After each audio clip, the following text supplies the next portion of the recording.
Hello दोस्तों, आपका स्वागत है आपके अपने YouTube channel Jitendra Kaur A to Z में। दोस्तों, मैं जितेंद्र कौर आपके लिए लेकर आया हूँ गुप्त साम्राज्य का इतिहास। और दोस्तों, गुप्त साम्राज्य में हम चंद्रगुप्त प्रथम, स्कंदगुप्त, चंद्रगुप्त द्वितीय, समुद्रगुप्त एवं कुमारगुप्त से 50 अति महत्वपूर्ण या मोस्ट इम्पोर्टेंट क्वेश्चन करेंगे, जो कि हर एग्ज़ाम जैसे SSC, UPSC, railway, bank, police, navy, air force, army, संविदा आदि एग्ज़ामों में जो पूछे जाते हैं। तो चलो दोस्तों, शुरू करते हैं अपना वीडियो। तो दोस्तों, गुप्त साम्राज्य से महत्वपूर्ण प्रश्न करने वाले हैं। उसमें पहला क्वेश्चन है, गुप्त वंश का संस्थापक कौन था? तो दोस्तों, गुप्त वंश का संस्थापक सी वाला ऑप्शन बिल्कुल सही है, श्रीगुप्त था। दोस्तों, गुप्त वंश का संस्थापक श्रीगुप्त था, जिसका शासनकाल 240 ईस्वी से 280 ईस्वी तक चला था। दोस्तों, अगला क्वेश्चन है, गुप्त किसके सामंत थे? दोस्तों, जो गुप्त काल थे वो किसके सामंत थे या किसके साथ के थे? तो दोस्तों, ये थे कुषाणों के साथ के, कुषाण के। तो दोस्तों, इसका आंसर आएगा बी वाला, कुषाणों के। अगला क्वेश्चन है, गुप्त वंश के किस शासक ने सर्वप्रथम महाधिराज की उपाधि धारण की थी? तो दोस्तों, महाधिराज की उपाधि धारण करी थी चंद्रगुप्त ने। डी वाला ऑप्शन बिल्कुल राइट है। दोस्तों, गुप्त वंश का प्रथम महान सम्राट चंद्रगुप्त प्रथम था और यह 320 ईस्वी में राजगद्दी पर बैठा था। इसने लिच्छवी राजकुमारी कुमार देवी से विवाह किया और चंद्रगुप्त प्रथम ने सर्वप्रथम महाधिराज की उपाधि धारण की। दोस्तों, ये क्वेश्चन बहुत इंपॉर्टेंट है, अक्सर एग्जामों में पूछा जाता है। दोस्तों, अगला क्वेश्चन है, गुप्त शासन के दौरान निम्न में से ऐसा कौन सा व्यक्ति जो एक महान खगोल वैज्ञानिक और गणितज्ञ था? तो दोस्तों, ये थे आर्यभट्ट। दोस्तों, एक महान खगोल वैज्ञानिक और गणितज्ञ थे, जिन्होंने आर्यभट्टी एवं सूर्य सिद्धांत नामक ग्रंथ लिखे। आर्यभट्ट ने सूर्य सिद्धांत के द्वारा यह बताया कि पृथ्वी सूर्य के चारों ओर चक्कर लगाती है।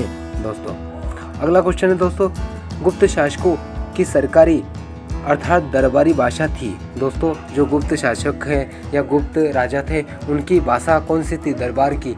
तो दोस्तों, यह भाषा थी उनकी संस्कृत, वह संस्कृत में उनकी बातचीत होती थी। दोस्तों, अगला क्वेश्चन है, इतिहासकार PS स्मिथ ने किसकी विजेताओं से प्रभावित होकर उसे भारत का नेपोलियन कहकर पुकारा? तो दोस्तों, वह था समुद्रगुप्त। दोस्तों, चंद्रगुप्त प्रथम का उत्तराधिकारी समुद्रगुप्त हुआ, जो 320 ईस्वी में राजगद्दी पर बैठा। और दोस्तों, इसने आर्यव्रत के 9 शासकों और दक्षिणाव्रत के 12 शासकों को पराजित किया। इन्हीं विजय के कारण इसे भारत का नेपोलियन कहा जाता है। दोस्तों, ये क्वेश्चन भी बहुत इंपॉर्टेंट है, इसलिए आप इसको ध्यान में रखना है। अगला क्वेश्चन, दोस्तों, गुप्त वंश का वह राजा कौन है जिसने हुणों को भारत पर आक्रमण करने से रोका? तो दोस्तों, वह था स्कंदगुप्त। स्कंदगुप्त एक ऐसा राजा था जिसने गुप्त वंश पर हुणों के आक्रमण को रोका था। दोस्तों, अगला क्वेश्चन है कि गुप्त राजवंश किस लिए प्रसिद्ध है?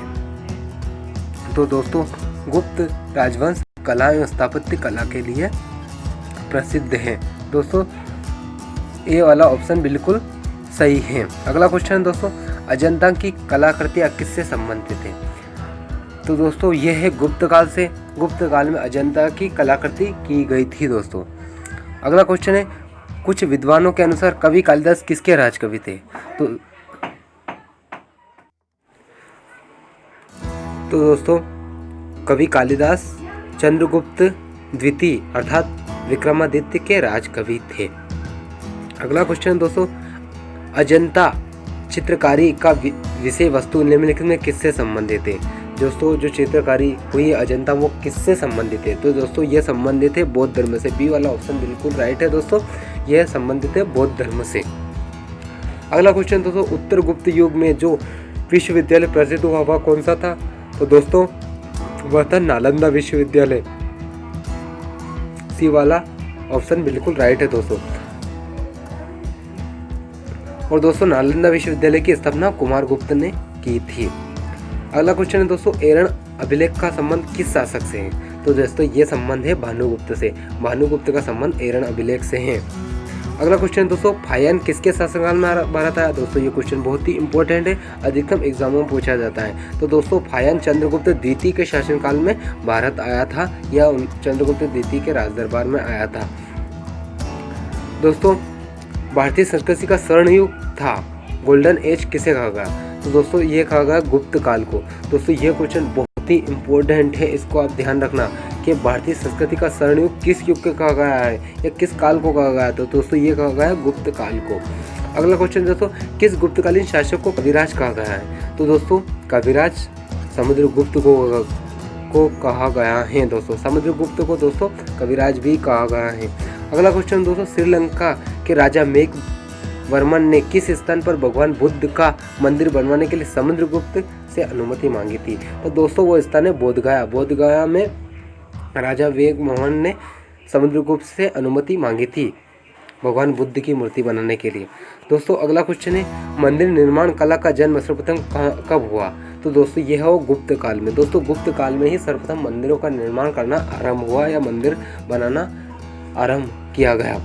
दोस्तों अगला क्वेश्चन है, चंद्रगुप्त सेकंड ने विक्रमादित्य की उपाधि कब धारण की? दोस्तों जो चंद्रगुप्त द्वितीय थे उन्होंने विक्रमादित्य की उपाधि कब धारण की? दोस्तों शकों का उन्मूलन करने के बाद, दोस्तों शकों से मुकाबला या उनको हराने के बाद इन्होंने विक्रमादित्य की उपाधि धारण की थी। अगला क्वेश्चन दोस्तों, कि गुप्त काल के सर्वाधिक लोकप्रिय देवता कौन से थे? तो दोस्तों जो गुप्त काल है उनके सर्वाधिक लोकप्रिय देवता कौन थे? तो दोस्तों वह थे विष्णु। बी वाला ऑप्शन बिल्कुल राइट है दोस्तों, तो वो विष्णु थे उनके सर्वाधिक लोकप्रिय देवता। अगला क्वेश्चन है दोस्तों, महरेली दिल्ली लोह स्तंभ का निर्माण किस सदी में हुआ था? तो दोस्तों ये हुआ था चतुर्थ सदी में। पहले वाला ऑप्शन है दोस्तों इसका कि महरेली दिल्ली स्थित लोह स्तंभ का निर्माण किस सदी में हुआ था? दोस्तों ये हुआ था चतुर्थ सदी ईस्वी में। दोस्तों धन्वंतरी थे। अगला क्वेश्चन दोस्तों, धन्वंतरी थे तो दोस्तों धन्वंतरी चंद्रगुप्त विक्रमादित्य विक्रमादित्य के राज दरबार के नवरत्नों में से एक थे, जो कि प्रसिद्ध चिकित्सक है। दोस्तों जो चंद्रगुप्त द्वितीय या विक्रमादित्य उसके इसमें 9 रत्न थे, उसमें से जो धन्वंतरी थे वो चिकित्सक थे। अगला क्वेश्चन है दोस्तों, गुप्तकालीन शासन प्रणाली किस प्रकार की थी? तो दोस्तों जो गुप्त शासन प्रणाली थी वो राजतंत्रात्मक थी, वहाँ पर शासन होता रहता था दोस्तों, तो इसलिए गुप्तकालीन शासन प्रणाली राजतंत्रात्मक थी। अगला क्वेश्चन है दोस्तों, फायान द्वारा रचित ग्रंथ फो कुओं की निम्न में से किसका विवरण नहीं मिलता है? तो दोस्तों इसमें मिलता है बौद्ध धर्म के सिद्धांतों का विवरण नहीं मिलता है दोस्तों। अगला क्वेश्चन दोस्तों, गुप्त स्थापत्य कला का सर्वोत्कृष्ट मंदिर निम्न में से कौन सा है?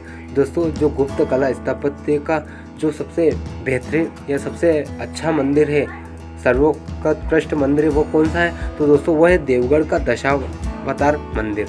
दोस्तों वीडियो थोड़ी लंबी हो सकती है, लेकिन दोस्तों क्वेश्चन बहुत ही इम्पोर्टेंट है, इसलिए आप बिल्कुल वीडियो पूरा देखें।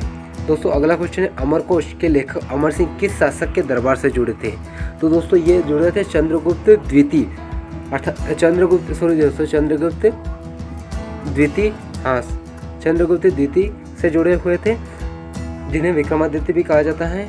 अमरकोश अमर सिंह उनके से जुड़े थे और जैसे ये 9 रत्नों में से एक थे। दोस्तों गुप्त संवत 319 से 320 ईस्वी को प्रारंभ करने का श्रेय किसे दिया जाता है? तो दोस्तों ये दिया था चंद्रगुप्त प्रथम ने गुप्त संवत भारत किया था दोस्तों। अगला क्वेश्चन है दोस्तों, पर्याक प्रस्तुति अभिलेख लेखक हरिशचंद्र किस शासक का दरबारी कवि था?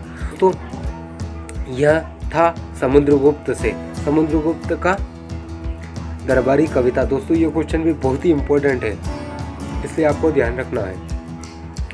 अगला क्वेश्चन है दोस्तों, सारनाथ के धमेक स्तूप का निर्माण किस काल में हुआ? तो दोस्तों ये हुआ गुप्त काल में। अगला क्वेश्चन दोस्तों, गुप्त काल की सोने की मुद्रा को क्या कहा जाता है? दोस्तों जो गुप्त काल में सोने का मुद्रा बनाई गई उनको क्या कहा जाता है? तो दोस्तों उनको कहा जाता है दिनार। अगला क्वेश्चन है, कुमार संभव महाकाव्य किस कवि ने लिखा था? तो दोस्तों ये लिखा था कालिदास ने दोस्तों कुमार संभव महाकाव्य की रचना की थी या उन्होंने लिखा था। अगला क्वेश्चन दोस्तों, गुप्त युग में भू राजस्व की दर कितनी थी? दोस्तों जो भूमि पे जो कर वसूलते थे गुप्त युग के राजा, तो वो कितना लेते थे? तो दोस्तों उपज का 6वां भाग लेते थे। अगला क्वेश्चन दोस्तों, किस वंश के शासकों ने मंदिरों एवं ब्राह्मणों को सबसे अधिक ग्राम अनुदान में दिए? दोस्तों किस वंश के शासकों ने मंदिरों एवं ब्राह्मणों को सबसे अधिक ग्राम अनुदान में दिए? तो दोस्तों वह था गुप्त वंश। गुप्त वंश ने सबसे ज़्यादा ब्राह्मणों को दान दिया दोस्तों ग्राम। अगला क्वेश्चन दोस्तों, कालिदास द्वारा रचित मालवी काग्निमित्र नाटक का नायक था? दोस्तों इसका नायक कौन था? तो दोस्तों इसका नायक था अग्निमित्र। अग्निमित्र दोस्तों मालवी विकाग्निमित्र नाटक का नायक था दोस्तों। अगला क्वेश्चन दोस्तों, निम्न में से किस काल में स्त्री पुरुषों के बराबर थी?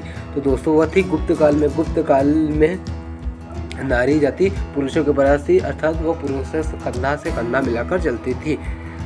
अगला क्वेश्चन दोस्तों, निम्नलिखित में से कौन सा नाटक कालिदास ने नहीं लिखा है? दोस्तों क्वेश्चन को ध्यान से पढ़ना है। अब कई बार अपन जल्दी में अभिज्ञान शाकुंतलम लिखा है उन्होंने तो खर्च करते हैं। दोस्तों यहाँ लिखा है कालिदास ने नहीं लिखा है। तो दोस्तों वो जानकी हरण कालिदास ने नहीं लिखा, जबकि मालवी विकाग्निमित्र अभिज्ञान शाकुंतलम विक्रमोर्वशीयम भी कालिदास ने लिखा है, जबकि जानकी हरण कालिदास ने नहीं लिखा है। अगला क्वेश्चन दोस्तों, बाल विवाह की प्रथा आरंभ हुई थी? दोस्तों जो बाल विवाह की प्रथा कब से आरंभ हुई? तो दोस्तों ये गुप्त काल से आरंभ हुई। गुप्त काल में बाल विवाह होने लगे, इसलिए ये बाल विवाह की प्रथा वहाँ से आरंभ होने लगी। अगला क्वेश्चन दोस्तों, सोने के सर्वाधिक सिक्के किस काल में जारी किए गए? तो दोस्तों ये चालू किए गए गुप्त काल में। गुप्त काल में दोस्तों सर्वाधिक सोने के सिक्के जारी किए गए, और सोने के सिक्के को दोस्तों क्या कहा जाता है? अपन ने पिछले क्वेश्चन देखा था, दिनार कहा जाता है। दोस्तों अगला क्वेश्चन, सती प्रथा का पहला उल्लेख कहाँ से मिलता है? सती प्रथा का पहला उल्लेख कहाँ से मिलता है? तो दोस्तों ये मिलता है अपने को एरन अभिलेख से। एरन अभिलेख से सती प्रथा का पहला उल्लेख मिलता है दोस्तों। मतलब गुप्त काल में सती प्रथा भी आरंभ हुई थी, और उसका पहला अभिलेख या पहला उल्लेख एरन अभिलेख से मिलता है हमें। दोस्तों अगला क्वेश्चन, गुप्त शासकों द्वारा जारी किए गए चांदी के सिक्के क्या कहलाए? तो दोस्तों चांदी के सिक्के रूपक कहलाए, और दोस्तों जो सोने के सिक्के हैं वो उनको क्या कहा गया? तो उनको दिनार कहा गया। दोस्तों बहुत बार रिपीट हो चुका है, क्योंकि क्वेश्चन इंपॉर्टेंट है, इसलिए मैं बार रिपीट करवाया जा रहा हूँ। दोस्तों अगला क्वेश्चन है, कालिदास की किस कृति की गिनती विश्व की सुप्रसिद्ध साहित्यिक कृतियों में होती है? दोस्तों वो कौन सी रचना या कौन सी कृति है कालिदास की जिसकी गिनती विश्व के सुप्रसिद्ध साहित्यिक कृतियों में होती है? तो दोस्तों वो है अभिज्ञान शाकुंतलम। अभिज्ञान शाकुंतलम बहुत ही विश्व में प्रसिद्ध 100 कृतियों में से एक कृति है दोस्तों। अगला क्वेश्चन है दोस्तों, वर्तमान गणित में दशमलव प्रणाली का आविष्कार का श्रेय निम्न में से किस युग को दिया जाता है? तो दोस्तों गुप्त काल को दिया जाता है, क्योंकि गुप्त काल में ही आर्यभट्ट का संबंध गुप्त काल से, और शून्य का आविष्कार आर्यभट्ट ने ही किया था, इसलिए दशमलव प्रणाली का आविष्कार का श्रेय गुप्त काल को दिया जाता है। अगला क्वेश्चन दोस्तों, निम्नलिखित में किस गुप्त के शासक ने अपने सिक्कों पर अपने को वीणा बजाते हुए आकृति में अंकित करवाया? तो दोस्तों वह था समुद्रगुप्त। समुद्रगुप्त ने जो सिक्के जारी किए उसमें अपने खुद की वीणा बजाते हुए आकृति का चित्रांकन किया गया दोस्तों। अगला क्वेश्चन दोस्तों, गुप्तकालीन पुस्तकम नवीनतकम का संबंध है? तो दोस्तों यह संबंध है चिकित्सा से। अगला क्वेश्चन दोस्तों, सर्वराजोच्छति सभी राजाओं को उखाड़ फेंकने वाला की उपाधि किसका धारण है? तो दोस्तों वे समुद्रगुप्त को। और दोस्तों इसे राजपूत विनाश भी कहा जाता है, क्योंकि दोस्तों इसने राजपूत को विनाश का, इसने सब राजपूतों से लड़ाई करी थी और बहुत सारे राजपूत को हराया था। और दोस्तों सभी राजाओं को उखाड़ फेंकने वाला की उपाधि भी इसको धारण है समुद्रगुप्त को। दोस्तों मिहिर कुल का संबंध किससे है? तो दोस्तों मिहिर कुल का संबंध हूणों से है या हूण से है। दोस्तों अगला क्वेश्चन है, परम भगवत की उपाधि धारण करने वाला प्रथम गुप्त शासक कौन था? तो दोस्तों समुद्रगुप्त था। दोस्तों समुद्रगुप्त ने बहुत सारी उपाधि धारण करी थी, तो आप ध्यान रखना, कभी कंफ्यूजन मत हो जाना। दोस्तों अगला क्वेश्चन, गुप्त राजा जिसने विक्रमादित्य की पदवी ग्रहण की थी वो कौन था दोस्तों? तो दोस्तों जो चंद्रगुप्त द्वितीय था, उन्होंने हुणों को विफल या उनसे युद्ध करने के बाद, उनसे जीतने के बाद विक्रमादित्य की उपाधि धारण की थी।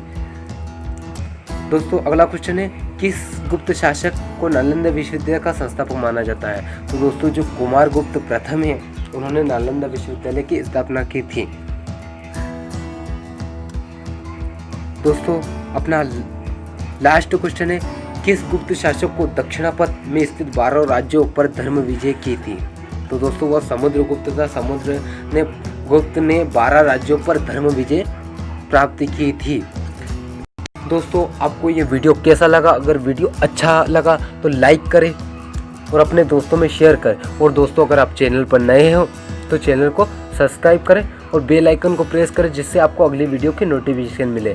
थैंक्स दोस्तों, आज के लिए बस, मिलते हैं नेक्स्ट वीडियो से।